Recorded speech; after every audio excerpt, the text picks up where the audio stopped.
के करोड़ों युवाओं की आंखों में सपने होते हैं रात रात भर जागकर पढ़ाई करने के, अफसर बनने के, अपने माँ बाप का नाम रोशन करने का। लेकिन क्या होता है, परीक्षा का दिन आता है, छात्र सेंटर पहुंचते हैं और अचानक खबर आती है पेपर लीक हो गया। एक झटके में मेहनत पानी पानी, उम्मीदें ढेर और युवाओं का भविष्य अंधकार में। लेकिन अब बहुत हो गया।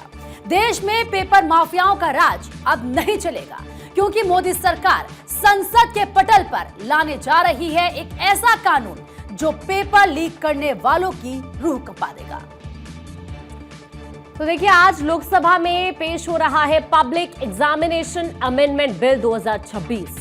केंद्रीय मंत्री किरेन रिजिजू से लेकर खुद प्रधानमंत्री नरेंद्र मोदी तक ने ये क्लियरली कह दिया है कि छात्रों के भविष्य से खिलवाड़ करने वाले अब कतई बख्शे नहीं जाएंगे।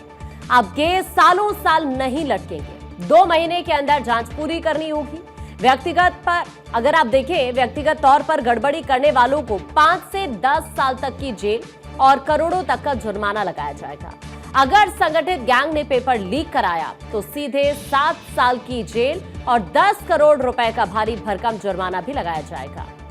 पर में जितने भी राज्यों में आज तक आपने देखा है लगातार पेपर लीक्स का घटना आते रहते हैं। उसके बाद छात्रों का यह आंदोलन भी हुआ, फिर प्रधानमंत्री माननीय मोदी जी ने बहुत बड़ा बड़ा कदम भी उठाया, घोषणाएं भी की।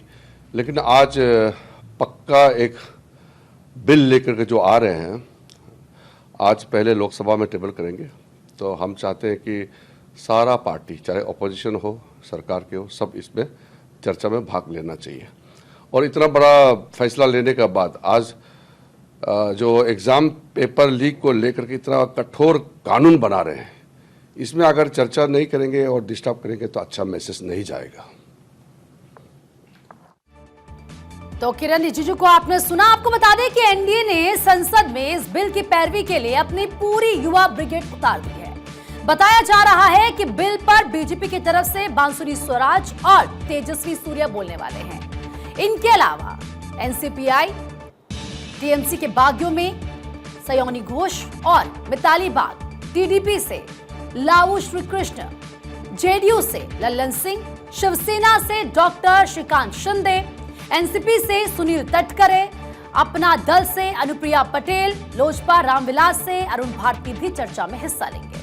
तो अब समझने की जरूरत है कि विपक्ष से यहां पर कौन कौन अपना पक्ष रखने वाला है। आइए अब आपको ये बताते हैं। यहां पर देखिए, तमाम चेहरे आपको यहां पर नजर आएंगे। संजय सिंह आपको आम आदमी पार्टी से यहां पर नजर आएंगे, अखिलेश यादव होंगे, राहुल गांधी कांग्रेस से यहां पर होंगे, मल्लिकार्जुन खड़गे यहां पर होंगे और रामगोपाल यादव समाजवादी पार्टी से यहां पर अपना पक्ष रखते हुए नजर आएंगे और साथ ही सागरिका घोष टीएमसी से अपना पक्ष रखते हुए यहां पर नजर आने वाली है। लेकिन सवाल यह है कि क्या विपक्ष इस बिल पर सरकार का साथ देगा या फिर 8 से 10 घंटे चलने वाली इस चर्चा में सिर्फ और सिर्फ हंगामा होगा? क्या 10 करोड़ के जुर्माने और 10 साल की जेल के डर से पेपर माफिया का नेटवर्क हमेशा के लिए खत्म हो पाएगा या फिर हर बार की तरह कानून कागजों पर कड़ा रहेगा और माफिया कोई नया रास्ता निकाल लेंगे? इसी पर आज हम चर्चा भी करेंगे। हमारे साथ खास मेहमान भी जुड़ेंगे, लेकिन उससे पहले मेरे सहयोगी अक्षय हमारे साथ जुड़ रहे हैं। अक्षय का सीधा रुख कर लेते हैं। अक्षय, आज बहुत ज्यादा उम्मीदें हैं और हम सबसे पहले तो उम्मीद ये करते हैं कि ये बिल तो आज पेश होगा ही। कम से कम विपक्ष का रवैया आज किस तरह का रहेगा, ये एक सबसे बड़ा सवाल इस बिल के पेश होने के साथ साथ है। कुल मिलाकर छात्रों के भविष्य को देखते हुए आज का दिन ऐतिहासिक जरूर हो सकता है। अक्षय,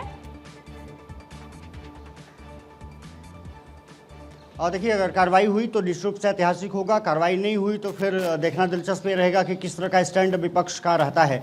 लेकिन सरकार आज public examination prevention of unfair means संशोधन विधेयक 2026 पेश करने जा रही है। लोकसभा में इसको पेश किया जाएगा और तमाम जो अमेंडमेंट हैं उसको लेकर के सरकार कोशिश कर रही है कि जो छात्रों के साथ अनफेयर चीज़ होती हैं, पेपर लीक के जो मामले सामने आते हैं, उस पर कठोर कार्रवाई की जा सके और ऐसे सुनिश्चित किया जा सके कि आगे पेपर लीक के मामले सामने ना आए, इसीलिए कानून बनाने की कवायद शुरू की गई है। प्रधानमंत्री नरेंद्र मोदी की अध्यक्षता में जिस तरह से लगातार सरकार कोशिश कर रही है कि पेपर लीक के मामले को एक तो मिनिमाइज किया जाए या पूरी तरह से खत्म किया जाए। साइबर सिक्योरिटी की बात रही हो, टेक्नोलॉजी की बात रही हो, टेक्नोलॉजी ड्रिवन एग्जामिनेशन पर जोर लगातार दिया जा रहा है। इसीलिए नंदन नीलेकणी की अध्यक्षता में एक टास्क फोर्स का गठन किया गया है जो कि तमाम स्टेक होल्डर्स के साथ बातचीत करेगी। नंदन नीलेकणी के अलावा 5 अन्य सदस्य हैं, जिसमें कि पूर्व शिक्षा सचिव सहित संसाधन और जो जानकार हैं साइंस के, टेक्नोलॉजी के, उनको भी इसमें रखा गया है। उम्मीद की जानी चाहिए कि जब आज सदन की कार्रवाई शुरू होगी, जब बिल टेबल किया जाएगा तो विपक्ष का सकारात्मक सुझाव वहां पर देखने को मिलेगा, चर्चाएं हो सकेंगी। लेकिन जिस तरह से नोटिस जारी किए गए हैं स्थगन प्रस्ताव को लेकर के, मुझे नहीं लगता कि अभी विपक्ष इतनी जल्दी सरकार के सामने चर्चा करने के लिए बाध्य होगा। तो देखना होगा अक्षय कि आज होता क्या है सदन में, ये बहुत ज्यादा जरूरी है क्योंकि आज बच्चों के भविष्य पर बात होगी, इस देश के भविष्य पर बात होगी। लौट रही हूं मैं आपके पास